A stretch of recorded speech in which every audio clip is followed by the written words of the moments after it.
Hey guys, what is up? It is Will coming at you with another Buddy Fight video, and in today's video, I am doing a meta prediction for post Blazing Overclash, which comes out today, Friday the 13th of September. Oh yeah, let's get right into it. So starting off with our meta choices, we have got right over here, starting off with Dimension Dragons for obvious reasons. They tutor out Lost World really fast. Since Lost World is super competitive, they'll be right up there at the top. So next up, we have Legend Dragons for same reason. Basically, they're super strong, got really good toolboxing and draw to get their Magma Horus and Frieza Horus. Keep them up to date for when their new support comes out with Ra. And then our third deck is gonna be an oldie from X, Demon Lords with the new Wisdom Demon Lord that basically gives Chaos Territory and reduces all your Demon Lords size 3s down by 3, so you have a bunch of size 0 Demon Lords.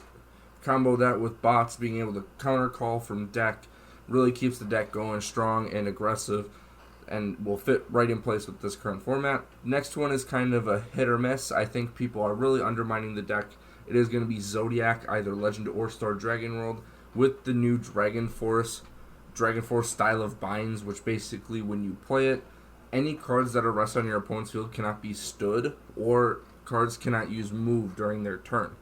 So it basically just shuts down any aggressive deck, really, and cards like Zodiac X, which counter call. Every time you try to call something new, you can just Zodiac X to rest everything and keep control of the match. And I think control is going to really help with the format, with the new support to kind of give more decks options to have a chance at tournament play. Next up is the Chaos Gear God or Auto Deity, because the new Gear God's really fantastic. The new Auto Deity bots is ridiculous. So you're going to have two Auto Deity decks. It's either going to be Demon Lords or Auto Deity. I think those ones are going to be really strong again right now, so keep that in mind. Next up, we have Thunder Emperor Fangs with the new support that they're getting, with the new bots, and the new spells that they're getting, and a bunch of helpful reprints that'll help kind of make the deck a little easier to get into building it. After that, we've got Prism Dragons. Again, control. I think control is really going to help slow down with the new Athora that has the overthrow to call a Prism Dragon monster with Athora in its card name on top of it from deck or from hand or drop zone without paying its call cost, and their damage cannot be reduced for the rest of the game. So very helpful, very strong, just what it needed. Last up for meta options, I think it's DD Dragon Tribe G-Boost Craft, because G-Boost Craft gives everything triple attack, which is really good, really strong. The deck's DD Dragon Tribe, so it's got a bunch of draw resource cards, so it's going to be going strong till the end. So next up, we have some more rogue decks, something that you probably won't see as much, but I think they will pop up every now and then.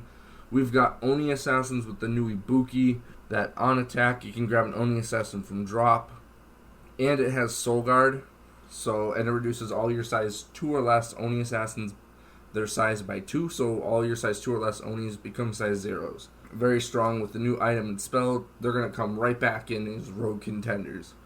Next up, we have Folktale, and I think Folktale is going to do really good with the new Alice build, because Alice puts stuff into souls of another card on the field. The set spell gives attack and crit for more cards that it has in the soul, and then the Alice Dragon, size 3 version of Alice, like Folktale fashion, is the finisher card.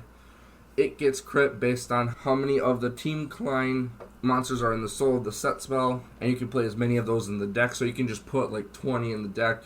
Don't actually do that, please. I think they're going to be really, really good. I think you might see some tops with it occasionally. I don't think right now with BCS going on right now, you're not going to see much of that, but keep a lookout. Next up, we have 100 Demons, and I'm saying both. I think you might see a bunch of Hyakugan, because Hyakugan's never really had a chance to shine.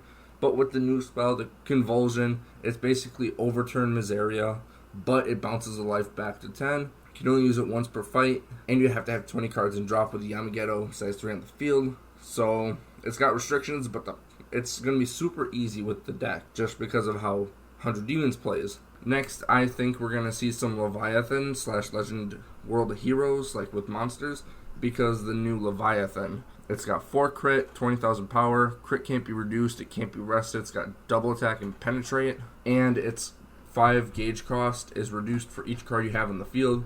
And in Leviathan, it's effectively free because of Abyss being able to equip a bunch of items for free. So let's just keep that freebie train going. Next up, I'm gonna say Black Dragons, Mill, or Death Count, and I'm just gonna put an umbrella statement. Darkness Dragon World from Mill forward to now, I think is gonna have a great spot.